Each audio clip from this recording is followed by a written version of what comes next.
The marble counter shined under the pendant lights as Jared King poured a glass of Macallan 18.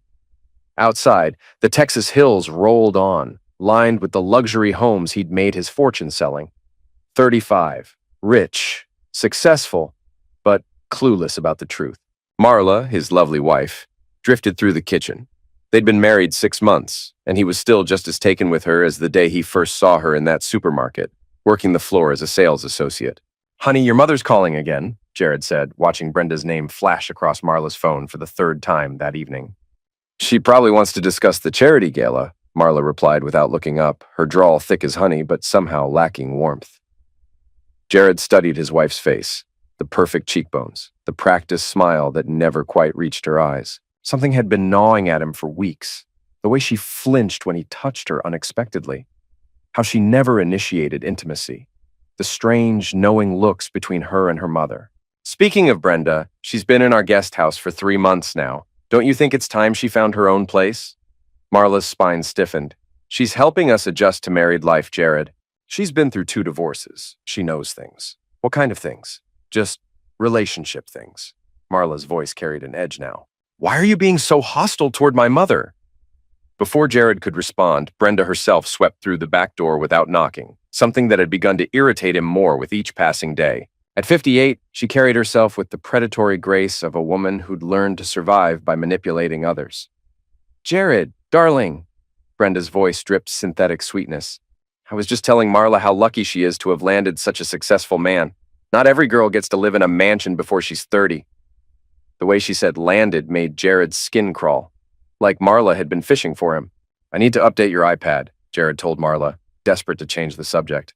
"The new real estate app I'm beta testing needs to sync across all our devices." "Oh, that old thing? I barely use it anymore." Marla waved dismissively, but Jared caught the quick glance she exchanged with her mother. Later that evening, alone in his study, Jared connected Marla's iPad to his computer. As the sync began, old message threads started populating, including some that had been archived. His finger hovered over a conversation between Marla and Brenda from 8 months ago, just before he'd proposed. What he read next shattered his world. "Brenda, you don't have to love him, baby girl. Just marry him and stay sweet until we figure out the next move. He's got that new development deal worth $12 million. You'll have access to everything." "Marla, he's boring as watching paint dry, but fine. I can fake it for a while. The $2,000 you're paying me monthly makes it bearable." "Brenda, that's my smart girl. Have your fun on the side if you need to. Just don't get caught. Your marriage is your paycheck now." Marla, "Already working on that. Nick's been asking questions about when Jared travels for work." Brenda, "Perfect. Rich men are so trusting when they think they've found their dream girl." Jared's hands trembled as he scrolled through months of messages. Every kiss, every "I love you," every intimate moment, all of it had been a performance. His wife was being paid by her own mother to stay married to him, while planning infidelity from the very beginning. The whiskey glass slipped from his fingers, shattering against the hardwood floor. 3 days passed before Jared could look at Marla without feeling physically sick. He installed discreet surveillance cameras throughout the house, positioning them to capture every room except the bathrooms. He still had some dignity left. His first discovery came Tuesday afternoon while he was supposedly at a property showing in Cedar Park. The living room camera captured Marla opening the front door for a man Jared didn't recognize. Tall, muscular, with the cocky swagger of someone half his age. Nick, Jared realized. The personal trainer mentioned in the messages. He watched his wife lead another man up the stairs to their bedroom, her hand trailing along his arm with an intimacy she'd never shown her own husband. For the next 2 hours, Jared sat in his Range Rover in an office parking lot, watching his marriage dissolve in real time through a smartphone app. When he finally returned home, Marla was in the kitchen preparing dinner. "How was your day, sweetheart?" she asked, rising on her toes to kiss his cheek. "Productive," Jared managed, tasting bile. "Closed the Henderson property. How about you?" "Oh, just boring housework." That evening, while Marla showered, Jared checked the bedroom cameras. The bed had been stripped and remade, but they'd missed a detail. Nick's workout glove had fallen behind the nightstand. Physical evidence of his wife's betrayal, literally within arm's reach of where Jared slept every night, the next morning brought fresh horrors. While Marla was at her supposed yoga class, Jared's surveillance picked up a phone conversation between her and Brenda in the guest house. "He's getting suspicious," Marla's voice crackled through the hidden microphone. "Asked about you finding your own place." Don't panic, baby. Men like Jared don't want to believe they've been fooled. His ego won't let him see the truth. What if he finds out about Nick? Then we move to plan B. Cry, apologize, blame it on feeling neglected. Rich men love to feel guilty. It makes them generous in divorce settlements. Speaking of which, that prenup his lawyer drafted never got filed, remember? I made sure of that. If this goes south, you'll get half of everything plus alimony. Jared's blood turned to ice. Even his legal protections had been sabotaged. He spent the rest of the week gathering evidence, photographs of Nick entering and leaving the house, financial records showing Brenda's monthly payments to Marla, phone records proving their coordination of the deception. His wife wasn't just cheating. She was the centerpiece of an elaborate long-term fraud. On Friday evening, Jared made his first move. "Brenda," he said over dinner, his voice carefully controlled, "I've been thinking about everything you've sacrificed to help us adjust to married life. You deserve a real vacation." The older woman's eyes lit up with greedy interest. "Oh, Jared, that's so thoughtful, but I couldn't possibly." "I insist. I've already booked you a 7-day Mediterranean cruise. First-class cabin, all expenses paid. You leave Sunday." Marla looked genuinely confused by her husband's sudden generosity toward her mother, but Brenda was already mentally spending the money. "Well, if you're sure." Brenda's smile was predatory. "Marla can manage without me for a week, can't you, baby?" "Of course, Mama." As Jared watched his wife agree to her mother's absence, he felt the first spark of satisfaction he'd experienced in weeks. The puppeteer was about to leave the building, and he planned to cut every string while she was gone. Brenda's departure Sunday morning felt like a prison door opening. Jared waved goodbye from the driveway, his arm around Marla's waist in a performance of marital bliss, while internally counting down the hours until he could begin dismantling their conspiracy. Monday brought the first phase of his plan. Using a burner phone and fake email account, Jared contacted Nick's gym with an irresistible offer: a fitness modeling shoot for a luxury real estate marketing campaign. Location to be determined. Payment of $5,000 for 4 hours of work. Nick bit instantly. "Tuesday, 3 p.m., Jared told him over the phone, disguising his voice with a slight accent. 1247 Copper Ridge Drive. It's a model home. Perfect backdrop for the upscale fitness lifestyle we're marketing." "Sounds great, man. Should I bring different workout gear?" "Just bring yourself. We'll provide everything else." Tuesday afternoon, Jared arrived at the model home, a sprawling 8,000 square foot showcase property he'd used for client entertainment, 2 hours early. He disabled the main security system but left the backup cameras running.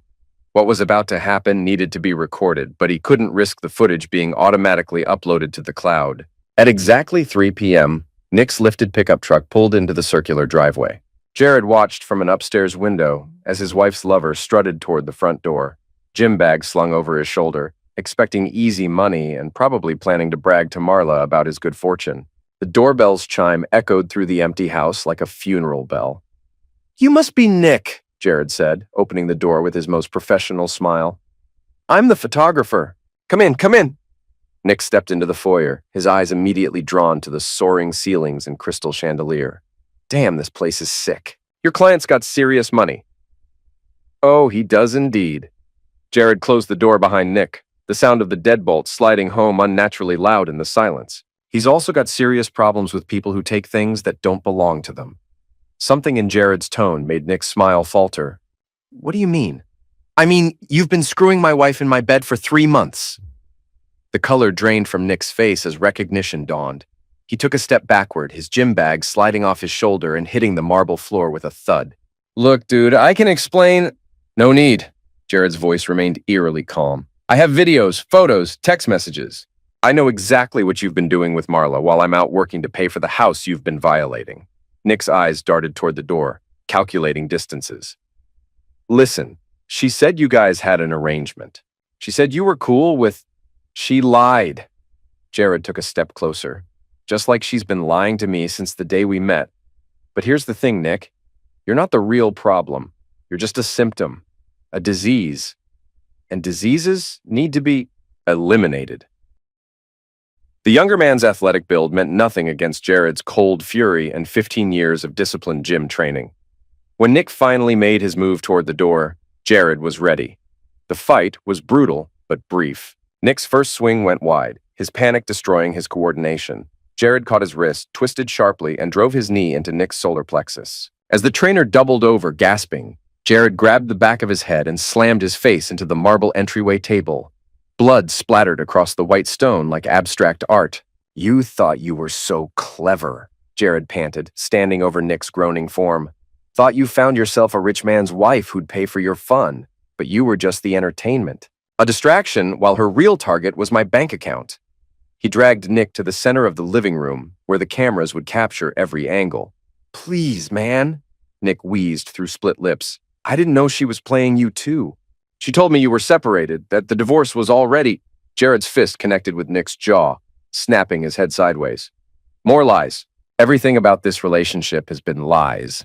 For the next 20 minutes, Jared methodically destroyed Nick's confidence, his ego, and his will to fight back. Every punch carried months of cheating. Every kick delivered the rage of a man who'd discovered his entire marriage was a performance. When it was over, Nick lay curled on the Persian rug, his designer workout clothes torn and bloodied, whimpering like a beaten animal. "Here's what's going to happen," Jared said, crouching beside him. "You're going to disappear from Marla's life. No phone calls, no texts, no accidental meetings at coffee shops. If I see you within 50 miles of my wife, this beating will feel like a gentle massage compared to what comes next." Okay, I get it. I'm not finished." Jared's voice dropped to a whisper.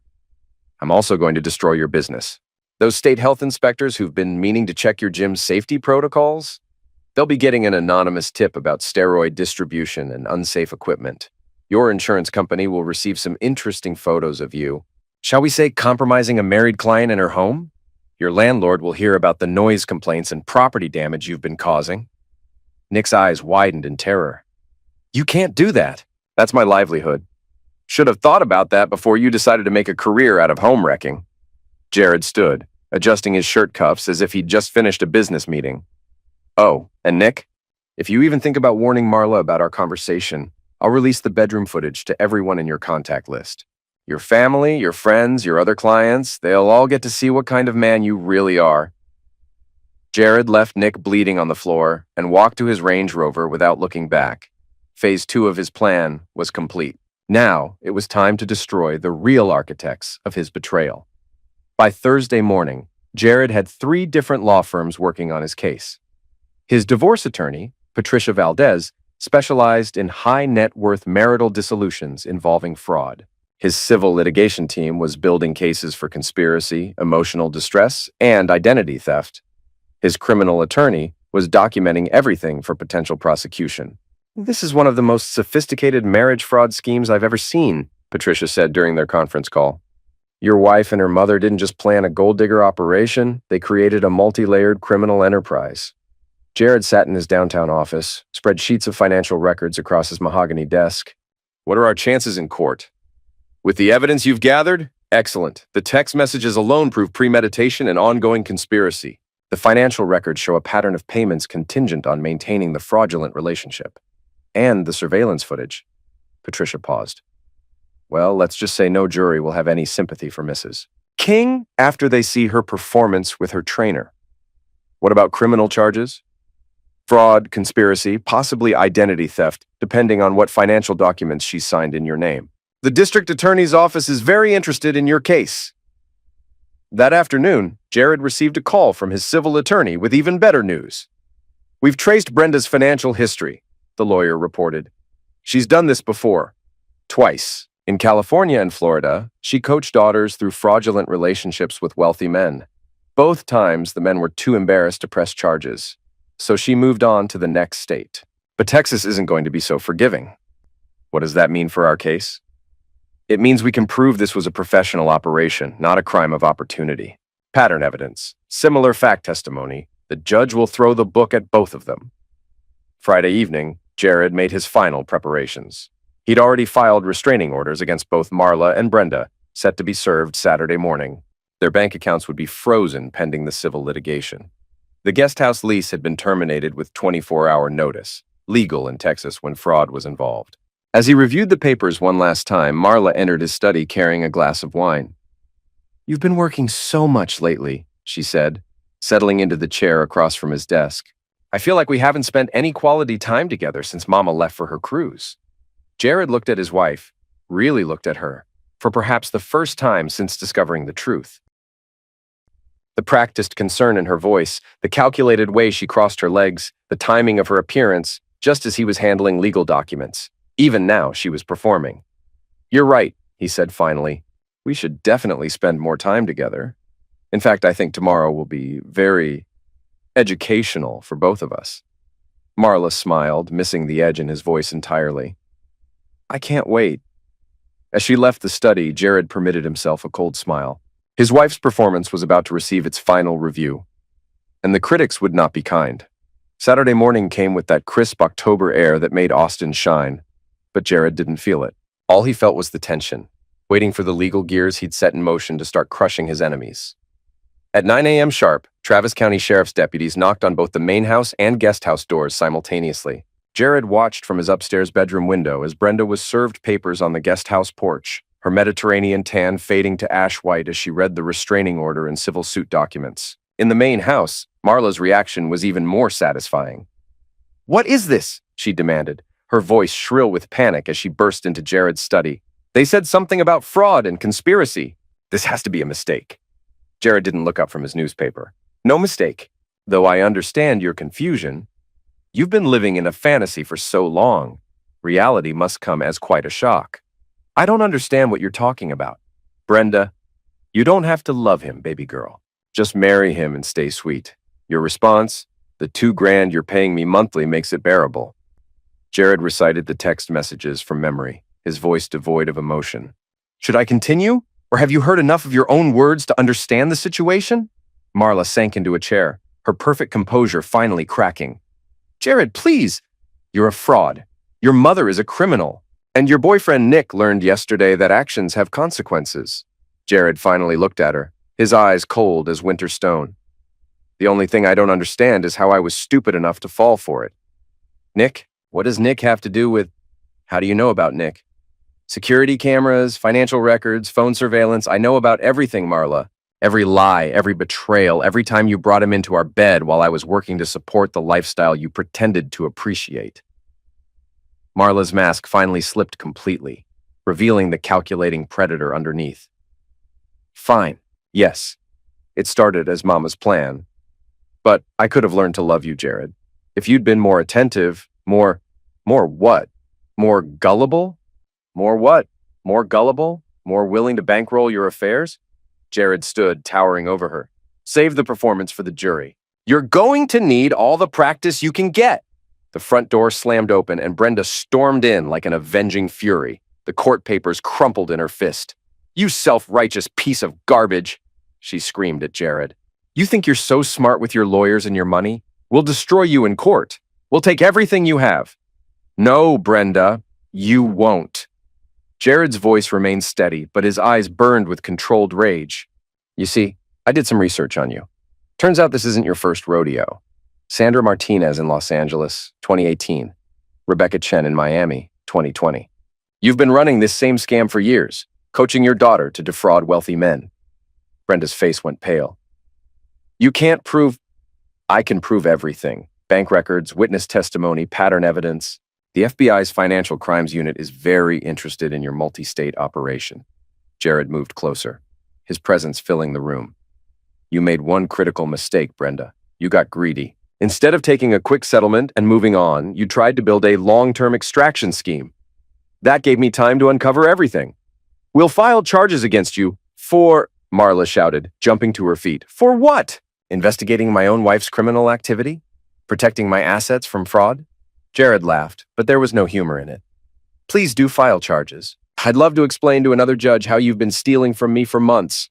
Brenda grabbed Marla's arm. "Come on, baby. We're leaving. Let his fancy lawyers fight our fancy lawyers." "The restraining order requires you to stay at least 500 yards from this property," Jared said quietly. "And as of today, all your credit cards have been canceled, your bank accounts frozen, and your lease on the guest house terminated. You have exactly 1 hour to collect your personal belongings before security escorts you off the premises." "You can't do that," Brenda shrieked. "This is our home." "No, Brenda, this is my home. You were guests who overstayed your welcome." Jared checked his Rolex. 59 minutes and counting. As mother and daughter scrambled to pack their belongings, Jared felt the first genuine satisfaction he'd experienced in months. The game they'd been playing was over, and they were finally learning that he'd been the only one who understood the rules. 2 months later, the Travis County Courthouse buzzed with anticipation as King v. King and Brennan became the most talked about divorce case in Austin society.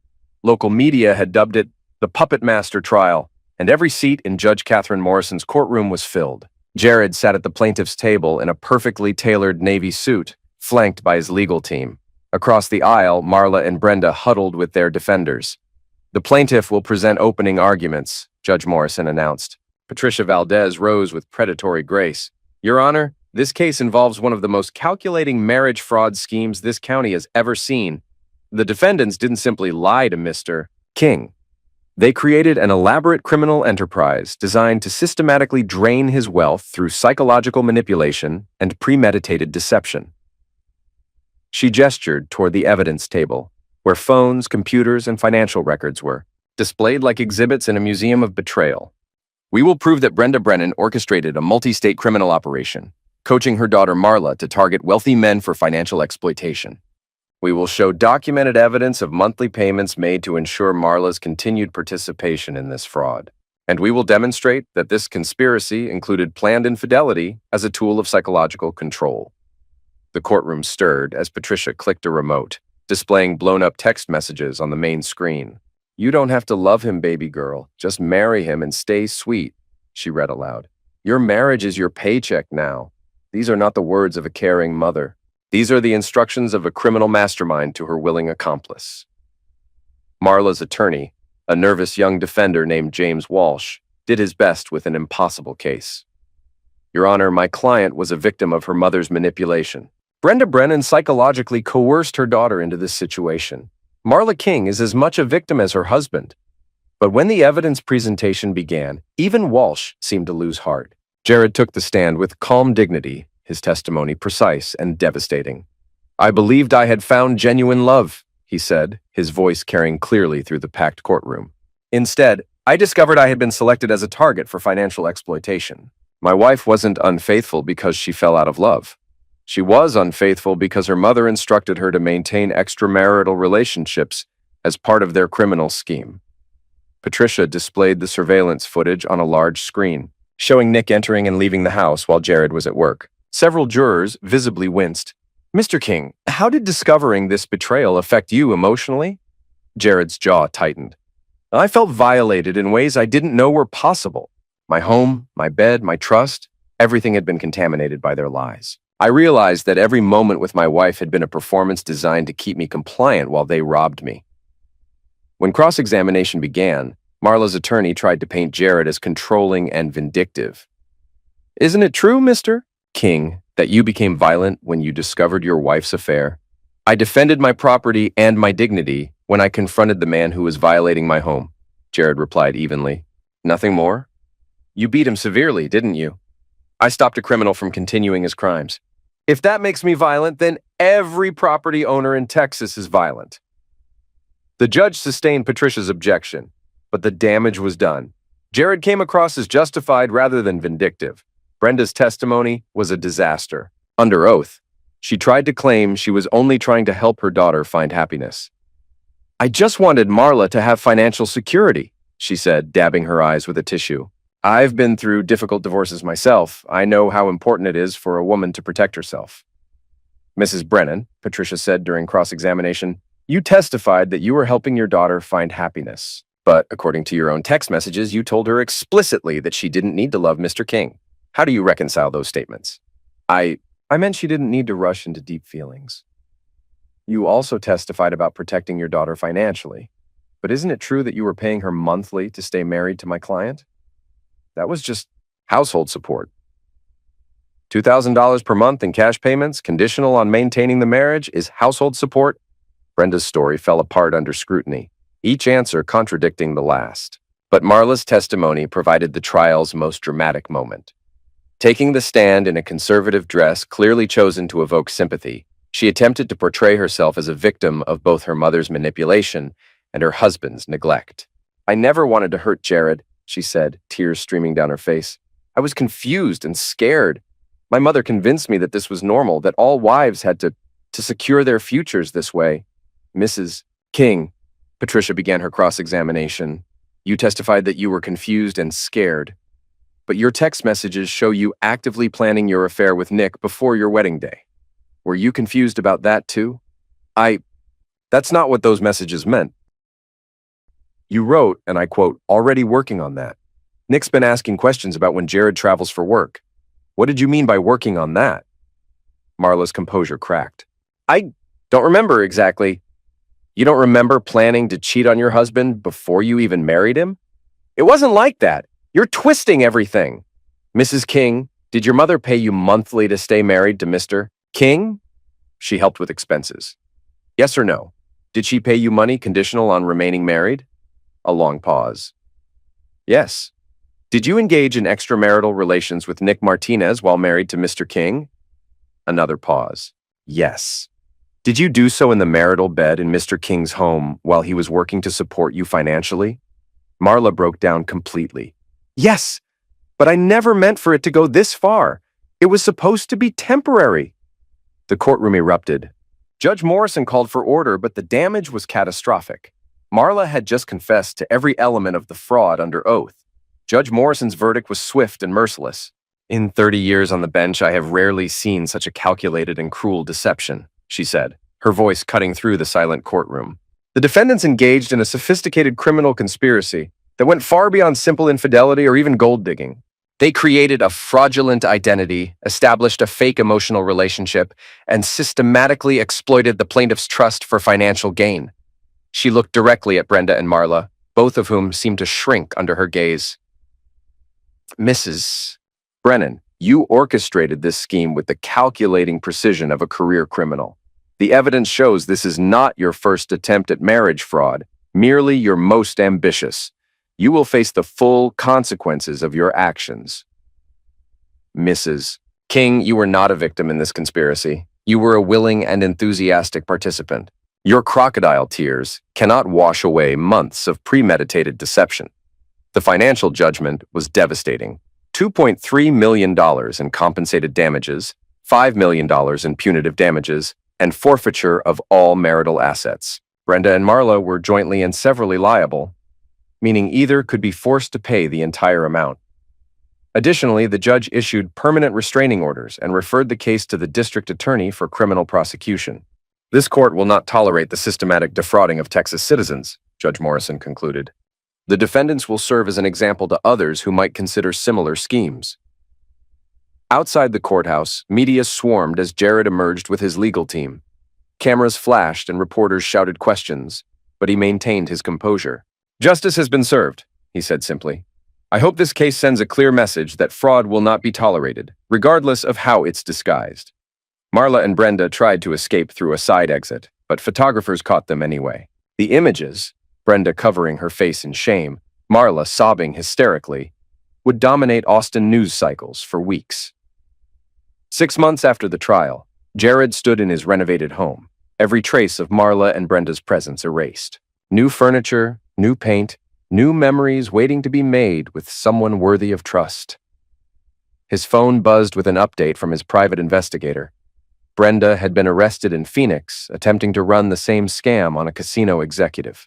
This time, however, her criminal record made conviction almost certain. She was looking at 5 to 10 years in federal prison. Marla had fared even worse. Unable to pay the civil judgment, her wages would be garnished for the rest of her life. She'd moved back to her hometown in East Texas, working as a night shift server at a truck stop diner. The glamorous lifestyle she'd tried to steal had been replaced by exactly the kind of hardscrabble existence she'd schemed to escape. Nick had lost his gym, his clients, and his reputation after the health department investigation uncovered numerous violations. He'd moved back to Dallas, working construction and living in a studio apartment that cost more per month than he'd once made in a week. The civil judgment had been worth more than revenge. It had been about justice. But the real victory was simpler. Jared had reclaimed his life, his dignity, and his ability to trust his own judgment. As he poured himself a glass of wine, he'd been played by experts, but he'd responded like a professional. In the end, the truth had been more powerful than all their lies combined. His phone rang. Patricia Valdez calling with news about a book deal offer. Publishers were interested in his story as a cautionary tale about modern relationship fraud. Think about it, she said. Your experience could help other people recognize the warning signs. Jared considered the offer as he watched the Texas sunset paint his windows gold. Maybe it was time to help others avoid the trap he'd fallen into. Maybe some good could come from the worst experience of his life. Set up the meeting, he told Patricia. But I have one condition. Part of the proceeds go to a victims fund for relationship fraud survivors. People who've been through what I experienced shouldn't have to fight alone. As he hung up the phone, Jared allowed himself a genuine smile for the first time in months. He'd been torn down by experts, but he'd rebuilt himself stronger and wiser.